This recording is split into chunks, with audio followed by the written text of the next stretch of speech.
to the next screencast. And in this screencast, we're going to ask and answer.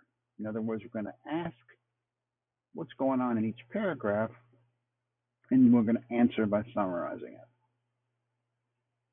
All right, this is how you really close read something. It's easy to miss things. We tend to skim.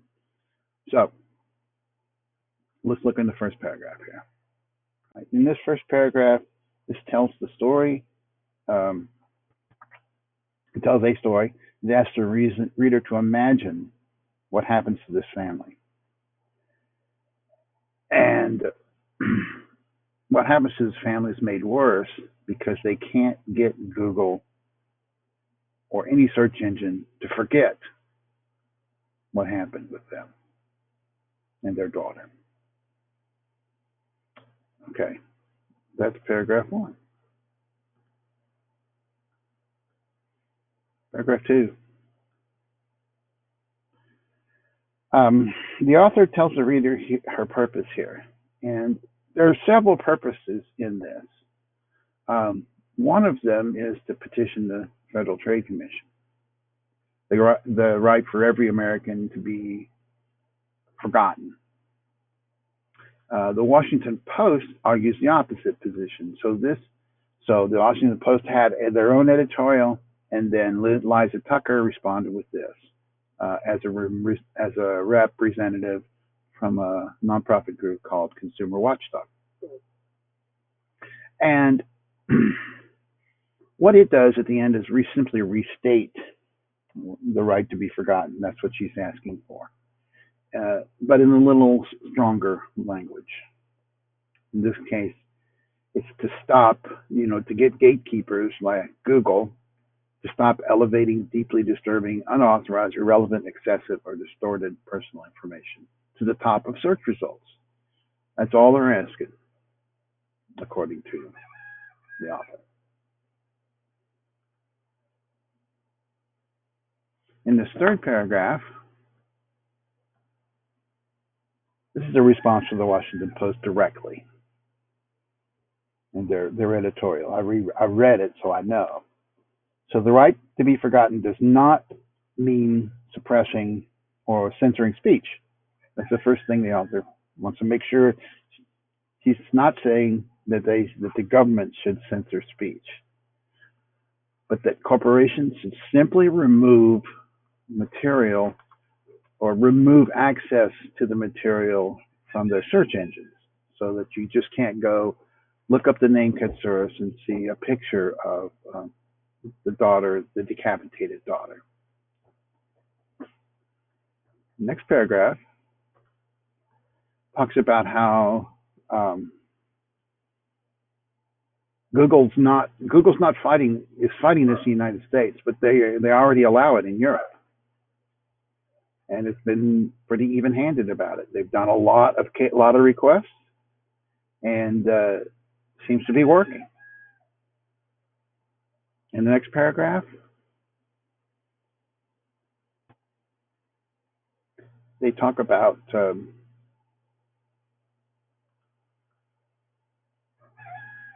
how this works in the EU. When Google denied the right to be forgotten. And in the next paragraph,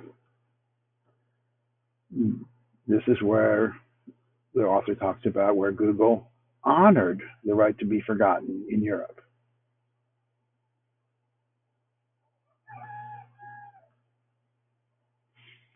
Next paragraph, this is a very confusing paragraph to me because this is an example of it. So I'm going to go to the example.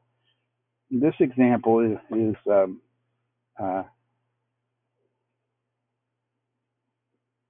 of how scrubbing an unfair and untrue criminal charge is not allowed. So this doctor was involved in a domestic abuse incident. Of course, the cops take both people in.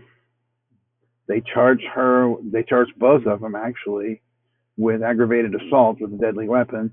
And then when all the information comes out, It's more than just he said, she said. The proof is that no, she didn't do anything. She was defending herself. Now the charges were dropped against her, but she still had to pay thousands of dollars to get websites to remove her mugshot. You don't, if you're a doctor or a professional, you do not want the first item to come up to be a mugshot. So this is an example of how just because something is newsworthy and notable and it seems credible, the opposite is when the opposite is true, it's too late. The information is already out there and there forever. Here's another example here. And the information here is a middle-aged guidance counselor who modeled lingerie in her late teens.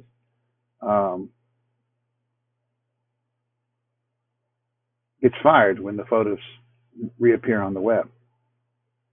You know, they're not relevant to her job. In Europe, she would have been probably granted the right to be forgotten.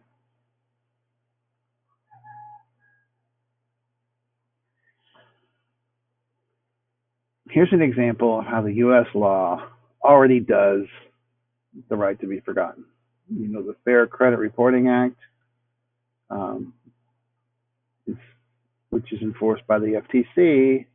And remember, she wants the FTC to create some regulations to create a right to be forgotten, it says earlier in her piece. After 7 years, right, you get to, everybody's forgiven. After 7 years, tax liens, criminal offenses, even arrests for criminal offenses, civil lawsuits, debt collections, they're all removed. In fact, according to the author, Google has already done much the same thing as the Fair Credit Reporting Act does here, involving a teacher in Germany. Here was one, they give an example here of one that was honored, a request was honored, and one down here where it was denied. The author argues in this paragraph that it doesn't matter if there's a law or not. Google has its own law, its own set of principles, its privacy principles. They call them terms of service. And one of the things they say is they give their users the right to choices over the use of their personal information. But do they really? The author says no, they're hypocrites. Same is true here. They make money off of online searches. So the author says that it is exploitive behavior to make money off of what she calls salacious details of people's lives. And that Google has already said it won't do that, and they are doing that. In the last paragraph, we get a repetition of what was said before. But her purpose is to argue against the Washington Post editorial and the right not to be traumatized forever by images that serve no enduring value or purpose in public. Google refuses to do this unless there's a law. That's why she wants the FTC to act, a regulatory agency to act. It's not even asking for Congress to act. Okay, that's it, paragraph by paragraph. Whether it's good or not, I mean, I happen to think it is a pretty good, clear editorial.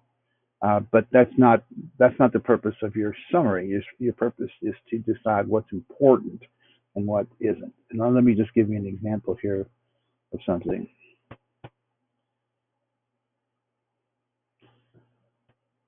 This information right here, I'll tell you right now, I would leave that out of my summary.